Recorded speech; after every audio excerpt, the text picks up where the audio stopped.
Welcome to the Oyster Aero PearlCast, where we sit down with founders and leaders shaping the aviation industry, from freshly formed startups to the biggest names in the sky. This episode is brought to you by our friends at Turbo Resources in Phoenix, Arizona, now operating in 450,000 square feet of state-of-the-art warehouse space. Turbo continues to keep the aviation industry flying and is actively buying material. Now, we hope you enjoy this episode. All right. Hey everybody, welcome to the Oyster Aero PearlCast, and I'm smiling because I finally get the Tom Covella. I got him to sit down and stay in an area for 15, 20 minutes. How you doing, Tom? I'm doing great, Jeff. I appreciate it. Good deal. Welcome. Happy to be here. Wasn't avoiding you, just trying to get ourselves aligned. I got it. So, you know how we do it here with the founders, and you've been an aviation guy for a really long time. So let's go way back. When, well, not too far back. I was gonna say, yeah. When did the aviation bug hit you? Like, when were you like, I got to do that? So you know what? That's a really good story, and I like to share this to people because when I used to interview people, I used to say, hey guys, within 6 months, this is something that you're going to figure out whether you're going to do the rest of your career or not. And it's funny now that, employees I've had for, 20 plus years, they said, yeah, when you told me that, I just kind of went with it, but you were kind of right. I started my career in New York, and at that time, New York was quite the aerospace hub. You had Grumman building all the military aircraft. You had a bunch of aviation companies and aerospace companies. So I started in the manufacturing side and then gradually worked my way into the aftermarket side. And then obviously as Grumman and a lot of the aerospace started moving into the southern belts and getting out into the more cost competitive areas, I was faced with the reality of, okay, do I stay in New York and try to figure it all out or follow it? So in the 90s, I had the opportunity, got recruited. Curtis Wright was setting up aftermarket group in North Carolina. They were doing manufacturing as well, but we're looking to expand the aftermarket, looking to diversify out of their OEM. So I was brought in to kind of bring in new capabilities and so forth. So I kind of really dove in full time into the aftermarket back in the early 90s.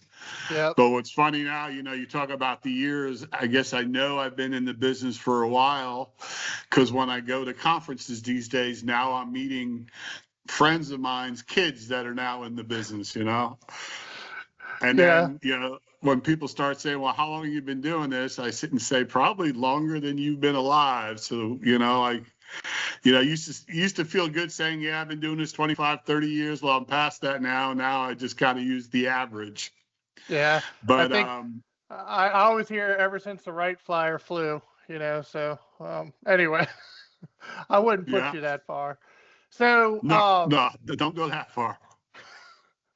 So let's see, Curtis Wright, North Carolina, and so you jumped in the aftermarket, and then what? That shifted me full time. I was kind of doing 50-50.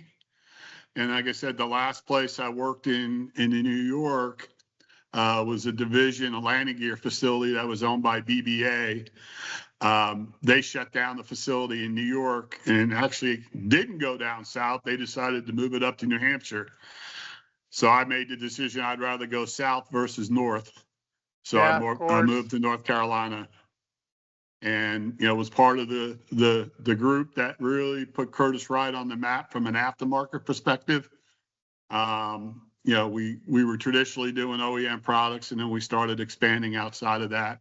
So we had a really good, talented group of guys, and we just, we kicked butt and took names along the way, and grew the business, and kind of established Curtis Wright as more of an aftermarket than strictly a pure OEM player. Yep. Yeah. And we had a lot of fun along the way, a good group of people that, you know, we're still like family, and everybody kind of went their own ways. I pulled some people with me on my next stop. So we, you know how it is. You kind of, you stick with the people you grow with and work with and win with. Yeah. People change, or people don't change, the business cards do sometimes. Exactly. So, okay. So you did that and you rocked it. And then what was the next stop? Next stop was Goodrich. So when Goodrich had decided that they wanted to separate their MRO businesses from the OEM businesses, so they created the Goodrich MRO Group, which was back at that time the hangars at Tramco, and then the component back shops, the landing gear facility, the avionics facility, wheels and brakes. So I was brought in as the first outside member to kind of help consolidate, integrate, and kind of figure out how do we build the teams there. So that was a lot of fun. Once again, you know, I pulled some of the Curtis Wright folks that we had success with, and put a team together and integrated with some of the, you know, existing product line folks within Goodrich, and really went out there, and it kind of that was back in the mid to late 90s when the term mega vendor kind of created, the mega vendor agreements. I remember So that. we were out there basically trying to establish mega vendor agreements on the MRO that include all the different capabilities within the Goodrich back shops. So that was a lot of fun. And, you know, we had a lot of fun growing that business, integrating that business. And we had an acquisition where we acquired the Roar business unit, and that was a lot of fun. And then we had acquired the Manasco landing gear business as well. So we were growing both organically and through acquisition, but that was just it was a fun ride and a good ride. And, you know, we built a good business case, and like I said, you know, had a good, really talented group, and did well until Goodrich decided they wanted to put the MROs back under the OEMs, and we all kind of went our different ways again from there. It's funny how everything's cyclical. So, all right. Well, so kind of first half of my life was corporate America, and then I kind of reached that point where it's like, you know, same. You know, do I want to continually get called into a leadership meeting and said the board has decided we're going to do this? So that would be your point to go, all right, I'm ready for something different, right? So I always considered myself, I was always kind of like a hands-on techie type of guy. Always enjoyed walking through shops and, you know, understanding, you know, and I think starting in manufacturing and then being an MRO, something I never really had gotten involved in was just the pure parts side, you know? Yep. And actually, I had a very good friend of mine that told me, he said, hey, Tommy, you know, with your technical knowledge of the parts, you would do really well on the parts trading side. And I'm like, really? But I'm like, and he said, yeah. He says, there's guys that are out there doing very well that, you know, and, you know, with your background and knowledge of the various products, you'd probably do well. And sure enough, you know, you found out that the same parts that people were asking you to set up capability on, guess what? Were the same parts that people were looking to buy. Yep. So it was just kind of understanding that transition and making that transition. And then I kind of had that, I call it like the Tom Cruise moment, where I just said, you know what? We got to give it a whirl. But I said, you know what? I want to do something different though. You know, I don't want to recreate what everybody was doing. So this was 2001. And I made the decision that I was going to be the 737 NG guy. And everybody said, well, isn't that a little too early in the stage? And I said, you know what? There's guys already entrenched in the existing business. Mm-hmm. I want to be the NG guy.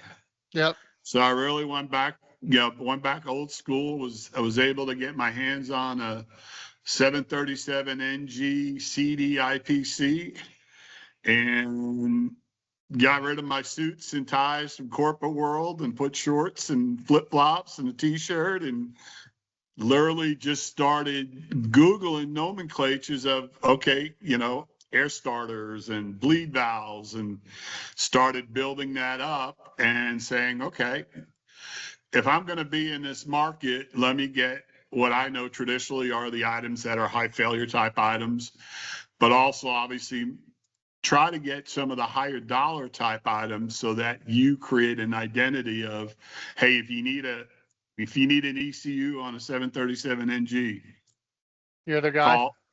Call me. So, and it was funny because at that point in time, so I was buying a lot of the higher end dollars, so that obviously to differentiate myself from some of the other people that were dabbling in it, but quickly kind of getting myself established and getting to know and learn it. And before I knew it, I was playing in the sandbox with some of the bigger guys. And when I kind of call it the moment that really kind of opened up the doors for me is when WestJet was transitioning from their classics into their NGs. I was invited to bid on it. And they started out wanting to do a power by the hour. And I'm not a big fan of power by the hours. I believe in establishing true partnerships. Yep. And what I always find in power by the hour is somebody wins and somebody loses. Sure. Yeah. Yeah. It's just a risk profile transfer. Really. It's a risk profile, and everybody's trying to manage and, mitigate their risk as much as possible. So I took a different approach and said, instead of paying by a power by the hour, why don't you we'll put a pool together, the items that I know are high demand based on what I'm seeing. Yep. And then we review it every quarter. We add pull items in, pull items out, whatever. And convinced WestJet that was probably a better approach to go. But here I was 3.5 years in business, and I'm now competing with the Lufthansas and, the Air France KLMs and all the big boys. And believe it or not, that ended up really being my advantage. Because at that point in time, WestJet sat there and said, at the end of the day, they basically said, we want your organization to basically support 100% of our purchasing.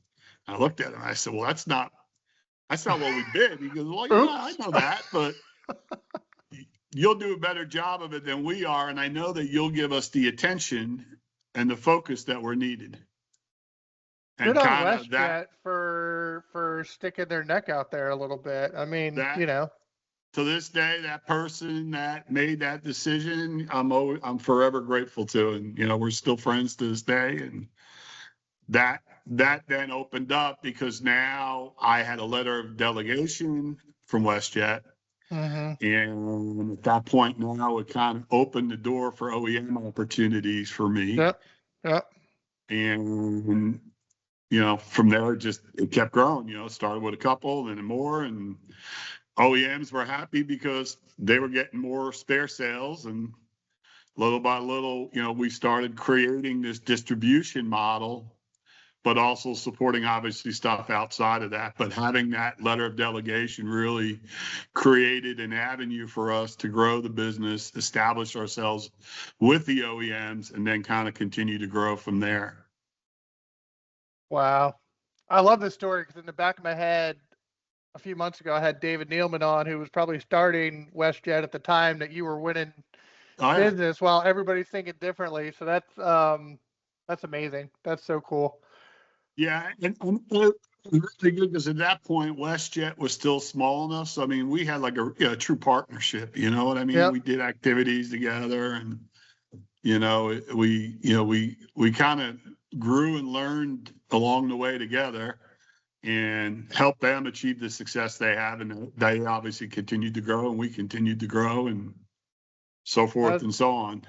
That's fantastic. And what was the company name when you started it? So back then that was Tradewinds Aircraft and Engine Services. Yep, I remember it now. Yep. Okay. And then we took the same concept that we did with the airframe and then shifted that into the engines. And then we were the first guys that took down Dash 7 engines.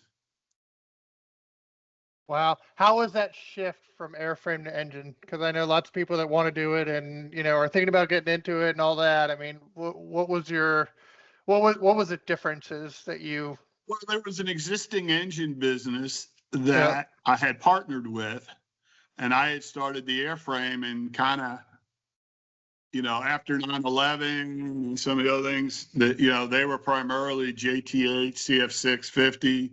Then, of course, everybody was moving into Dash 3s. And then we were like, well, look, everybody wants to be in a Dash 3. Why not try Dash 7? Just start with the new stuff. Because realistically, through all the different, the things in the early 2000s, there was obviously different things that went on, but the newer generation aircraft were obviously growing fleet sizes, and the demand was there, so it was growing the business. So we maneuvered both our business into the kind of the NG market and integrated the two into one, and had a lot of success along the way. Wow. I love this. So the theme is, while everybody is worried about the aftermarket, you're looking at the new platform coming down the pike and getting good at it before anybody else is thinking about it. Getting the head start. Even, it was funny, the same story that when I started with the airframe on the NG Sterling, everybody was telling us with the engines, and we said, okay, yeah, let's see. And, we got one, and before we even closed on the one, the second one popped up, and we're like, well, we need to get the second one for the first one to make sense from a business model. And before we knew it, we were then the Dash 7 guys. Wow. So, it was fun kind of pioneering our way into the NG and being that both from an engine and airframe point of view. And, we had a lot of success and growth along the way. And we really were able, the other thing we started realizing was that to establish what we wanted to accomplish, we started really growing our own as far as people. Yeah. Not that there's anything wrong with that, but what I kind of found out was as we brought people in from other places, it was kind of like, well, this is how we do it here. Well, this is how we did this here. And I was like, guys, we're not looking to copy what that guy was doing with that guy. We're going to do something different. Yep. And kind of to me, as I go back to the Tom Cruise thing, it's the end of the day, how do you add value to your customer? I heard it for so long, and even when even in my days at Goodrich, kind of like, well, I have to deal with you. Well, I never want to be the guy you have to deal with. I want to be the guy you want to deal with. I want to get the guy that you want to partner with, not being a necessary evil, which I kind of kept hearing like, well, we work with them, it's a necessary evil. Well, I said, I never want to be categorized like that. So how do we be different? How do we add value? And we just created the mindset that, we're truly 24/7, and you know what, whatever it takes, if it makes sense, we're going to get it done. And one of the things which was interesting, that when I had hired people worked at other places, you do broker deals, and sometimes deals fall through, right? And I'd be like, all right, we're going to take a loss on it, but we're still going to deliver it. And they're like, really? I'm like, yeah. I'm like, we want to be a guy that people know we could deliver. And you know what? We may lose one or two, but if we make it up on 8 other ones, we're batting 800. Yep. And so that was always the approach of looking at it from a short term, not looking at it from a short term, but looking at it as a long term that says, over this period of time, I'm going to win more than I lose on some of these deals. But guess what? I'm always going to deliver. I mean, not to flatter you, but I saw Tim a couple weeks ago and talking to Sammy today. And I mean, all these things that you're saying, like, you still see it, you know what I mean? Like, it's in the culture. So that's cool. Well, that was always a big thing is really building the right culture, and getting the right mix of people. And, what I always said is you could teach people aviation. Yeah. But finding somebody who's got a good motor, you know, knows how to build a relationship, knows how to get things done, that, you know, that's something different. And that's, you know, for me, when I look back over, you know, the period of you know, of an entrepreneurship or whatever, I've really never hired anybody for a position. I've hired the person for a person. Right. Right. You want to be able to trust them and have a relationship like you would a customer or a vendor, right? I mean, same Yeah. thing. So, Yeah. I mean, good people give you results. yep. So bring them on your team and figure out where's the best place for them, but bring winners and rainmakers on your team. That's cool. And that's, you know, in many cases, and realistically, what was very nice was a lot of people approached us versus really going actively recruiting. I mean, we never used headhunters. We barely, we never even really used HR. We just used industry network or. I would imagine it probably takes you about 30 seconds to size somebody up after, you know what I mean? Like maybe Yeah. longer. I don't know, but it just, you probably have a pretty good gut feel by now after, you know, that. Wow. So, Tradewin, so how did it all kind of get into STS? Like, how did all that come together? So STS, going back to their early days, was traditionally a staffing business. Yep. And after 9/11, they quickly realized that, you know, they went from having X amount of mechanics out to like nothing. Yep. So they started looking into diversifying into, and I was personal friends with the guys from STS. So kind of, you know, we'd see each other out and about, and, you know, we were neighbors and friends. And so we would bounce different ideas off of them. So little by little, STS was looking to diversify. So, you know, they added an engineering business, and then they added a line maintenance business. And, you know, actually, interesting enough, when they launched the line maintenance business, my team at Tradewinds actually was marketing that for them, because Mark Smith, who was the VP at that time, he was like, "I'm a one-man show." He's like, "At least, yeah, you've got a sales team. How can you help us out?" And we quickly helped them out, land one of their first customers, and help them find somebody to lead the business, to start it and get it off the ground. And then kind of as they started evolving more, I think we were at a golf weekend somewhere, and they're like, "Hey, Tommy, the only thing we're really missing is the component side." And, you know, I saw the vision that STS had and said, you know, this would be fun, you know, being able to offer a more integrated solution, really from nose to tail. We can do engineering, we can do line maintenance, you know, we can do components, and we could also provide you with technical staffing. So, you know, there's the opportunity to really integrate all the business units. So in 2008, we put these 4 companies together, and we're like, all right, what are we going to call them? And we said, let's call it STS Aviation Group. Yep. And so we, you know, kind of started that brand, and just, you know, little by little, just trying to get it out in the market that we're not just a staffing business anymore. Sure.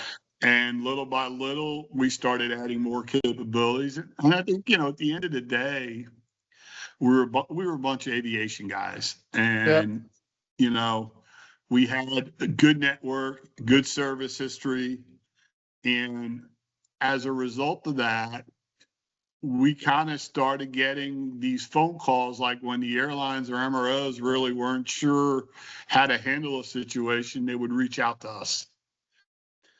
And we would sit there and say, all right, is this something we could assist with?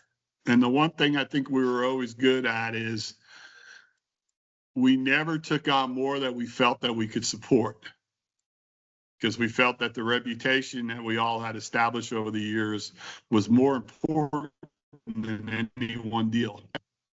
So if it was something that we felt that we couldn't do organically or even acquire somebody, we make our own thing. and like I said, you know how the business is. It's a network, and we all help each other. So if I called you and said, "Hey Jeff, I got an opportunity. Delta Airlines is looking to do this," you'd be like, "Sure, Tom, I'll take good care of it." Yep. Yep. But So that's as these also, opportunities came up, we would say, okay, is this something that we could organically develop and grow? Or is there somebody out there that has that capability, but maybe isn't aligned with the resources that we could bring to the table? yep. Yeah. And I would imagine you weren't like, sorry, we can't do it. You probably tried to offer some sort of help, even with Of a course, referral. and Yeah. which was great. We'd sit in a room and we'd throw it up on the board and we'd hash it out. And the nice thing about it was that we were able to move fast and make fast decisions. Yep. Yep. But one of the things that I'll always remember is when we were sitting in there, and actually when we were talking about putting it all together, the CEO looked at it and he says, "You know what, guys?" He's like, "We're going to try different things, and some are going to work and some aren't going to work. But you know what? We're going to try them." And that, to me, really represented the true entrepreneurial spirit that we developed within STS. Is, you know what? We're not going to look at all the reasons why not to. We're going to look at how can we. Yep. And if we could convince ourselves, how can we, and it makes economical sense from what we look at, we're going to try it. And that was the mindset that we had. And to be honest with you, it worked, and so that's all of a sudden we really started, creating a bigger presence and, making a lot of noise in the business. We always had, the culture was always very, very important. And that's what, I used to have people come up to me and they'd say, "Oh my God, how many people did you bring to this show?" And we're like, and our attitude was like, you know what, you go to a conference, if you're not with your customers, guess what? Somebody else is. Yep. So if you're bringing your guys there that have their customers, so our guys knew, back then there were no limits of who went as long as you were able to produce and be with your customers versus, just going there to have fun. Yep. So we instilled that, hey, go to the conference, network, but at the end of the day, your customers are there. We expect you to be with your customers. Yep. So we would bring, massive amounts of people. Now you see it's a lot more predominant, but like back in the day, that was the thing. We bring 20, 30 people, now we're close to 50 when we go to shows, but I always see you somewhere. Like I don't recall being in a show where I haven't seen that brand behind you sticking out on a shirt, at the booth, at a golf tournament. It's always been there. That's cool. So what are you doing now? What's a day in a life? What are you up to these days? So I've stepped out of the day-to-day business, as you know, and Tim Russo has taken over as my successor, and he's doing a great job. And Tim it was a very similar story. When I hired Tim, I was like, "Tim, I'm not sure of the role, but I know you could help us." And so Tim kind of came in and he filled different roles along the way, and and grew and was a perfect fit from a culture point of view, understood from the airline side of view. I think he started we were doing in the airline programs. We started him out because I was like, we're landing these programs, but I really want somebody who's been on the other side that understands what happens from a deliverable to an operating side. He was JetBlue, right? He was at JetBlue, right? Okay. So I didn't have a position. He really wasn't even looking. They happened to be out at a ball game with two of our sales guys, and they just said, "Hey, Tim made this comment." And I called him. And he's like, "Well, I'm not really looking." I'm like, "Well, you want to talk?" Yeah. And we talked, and that's that's kind of how it went. And it's interesting. It brings up an interesting story. I was doing there was a questionnaire, and I don't know if it was for a customer or for an OEM. And one of the questions was, what distinguishes you from your competition? Yep. So I sat there, I'm like, okay, everybody's probably going to answer this in some form or fashion. This pretty much the same way. So I started thinking, and I sat there and I said, you know what? At that point in time, I think I had 8 former airline customers that were working at STS. And Wow. so I kind of used that to say, you know what I think differentiates us is when the airline customers decide that they want to go to the famous dark side, they ask us. And I That was is like, incredible, that, actually. that to me, that's a differentiator, right? Yeah, you So don't see that often. yeah. And to be honest with you, most of them approached us. That's Actually, I think almost, or kind of mentioned it. Hey, if I was ever going to do something, I would do it with a company like STS. So, so to me, that was something that I felt, and then the people saw the culture, they saw the family, like people come, to our events and they're like, wow, I feel like I'm family. And I that's was just something gonna we say always, that. Like words were on my tongue for the next thing. Like that's always what it feels like. the events we had, people always said, this is different. It's warm. It's, Yeah. we do an OEM symposium every year and kind of, we tell ourselves that we don't want to make this a sales event. We want to make it a partnership information sharing. Yep. So like when we bring our OEM partners in and we have all these airlines in there, we're like, guys, don't make it a big sales pitch. Just spend the time with people.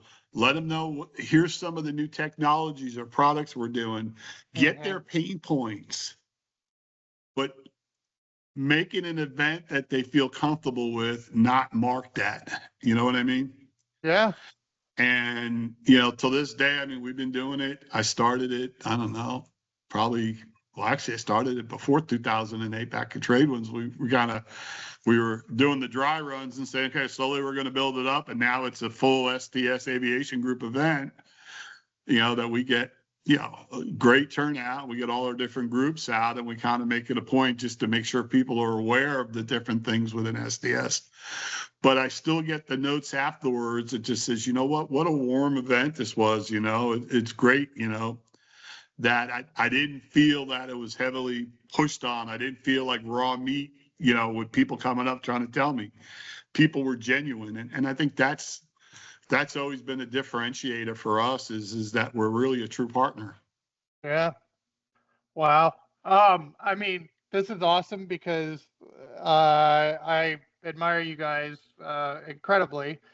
What would so I started these podcasts. I don't tell a lot of people. I guess I will now for my own therapy. I'm about 2 years in on Launch an Oyster, and you know how hard it is to break in something new and to try to be different. And the industry adoption has been wonderful. But for somebody that's looking to start a parts company, start a service business, start an MRO, what's your advice to those guys or gals that are jumping in? Because obviously, I talk to a lot of people. I'm out and about, Yeah. and one of the biggest things, and I think it's the thing, is never underestimate the value of your reputation. Yep. That if you're real and you treat people real and you stand behind your word,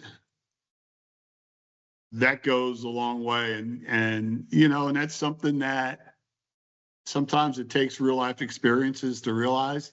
Sure. Yeah. But it was interesting when I first started, the Trade Winds Aircraft Services.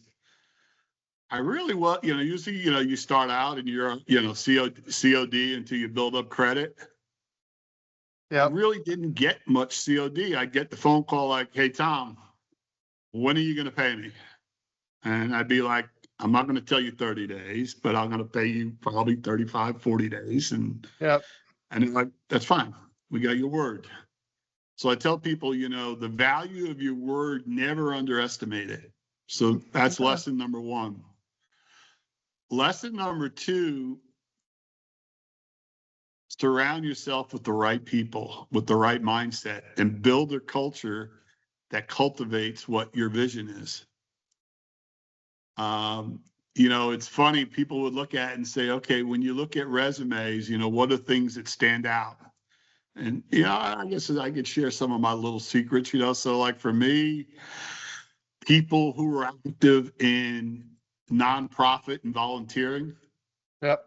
was always somebody that for me was worth a phone call or a discussion with, because people who do that are passionate about something because they're doing it for nothing.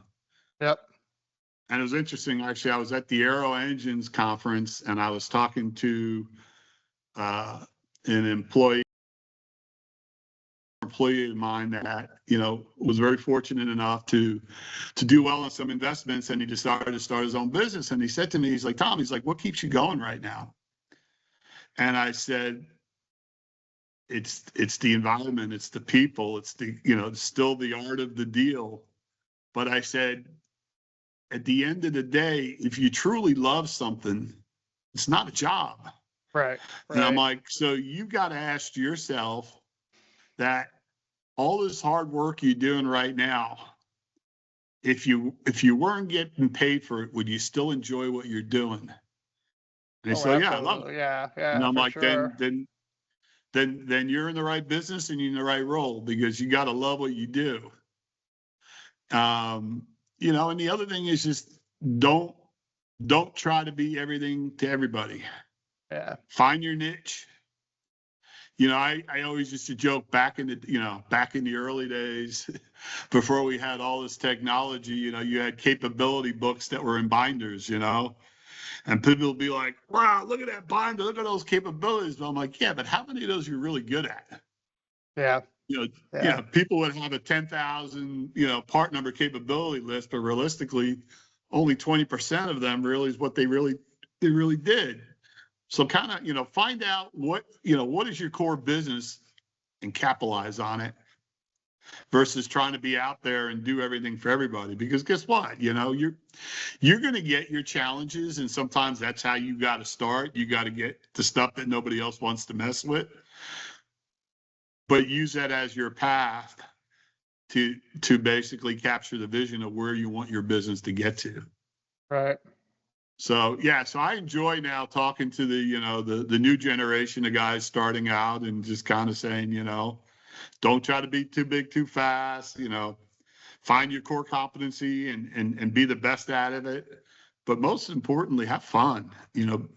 Be passionate and enjoy what you're doing, because this is a great business to be in. That's so cool. That is so cool. All right. Well, I assume we'll see you in Orlando in a month. Yeah, we will see you there, of course. And along with the other 50 people from STS, there's 1,200. Yeah, I think we're about scratching the 50-person mark. Yeah. There's like 1,100 exhibitors at MRO now. It's crazy how big that floor has gotten from the early days, for sure. I remember the very first one in Dallas. Yep. I think it was 1996. And it was probably like 30 booths, if that. I remember there was one, they used to have they started the MRO, and they used to have the ATA engineering and maintenance for them. Yep. You remember that? Yep. And then they integrated those two into one show, and it just continued to grow from there. And it was funny because one year, Aviation Week called me and they're like, hey, we have something for you. And they gave me a certificate. I guess I had gone to every MRO in every region they had. And I was like, I don't know if this is an achievement or but no, I mean, it's aviation is just, it's a great business to be in. I love the people. I love what I do, and it's in my blood. It's in my veins. And yeah, people ask me what keeps me going. I'm like, it's the people, it's the thrill, it's the passion. It's a little bit of everything. That's awesome. I couldn't think of doing anything else. That is so cool. All right. Well, thank you so much for finally coming on here. And What was the plan? Figured you had a little people you could check off before you got to me. We will be raising a glass with you in about a month, and I'm sure we're not the only ones that'll be doing that. All right. All right. All right. Be good. Sounds good. Hey, Jeff, I appreciate it. All right. Take care. Have a good one. Bye. Okay, bye-bye. All right.